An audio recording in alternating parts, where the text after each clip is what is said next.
64.5 milion euro të para nga 922 milion të dedikuara për Shqipëri në planin e rritjes janë lëvruar këtë të martë nga Bashkimi Evropian. 30 milion euro shkojnë si mbështetje për reformat që do të ndërmarrë vendi, ndërsa 34 milion euro të tjera të projektuara për zhvillimet infrastrukturore. Bashkimi Evropian qëndron në krah të Shqipërisë në rrugën e saj drejt anëtarësimit në BE.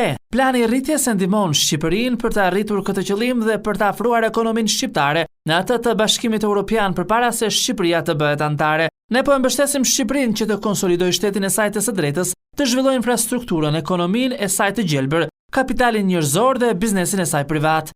Kryenegociatorja Majlinda Dhuka e cilëson këtë moment si shenjë besimi nga Brukseli e një hap më pranë Bashkimit Evropian.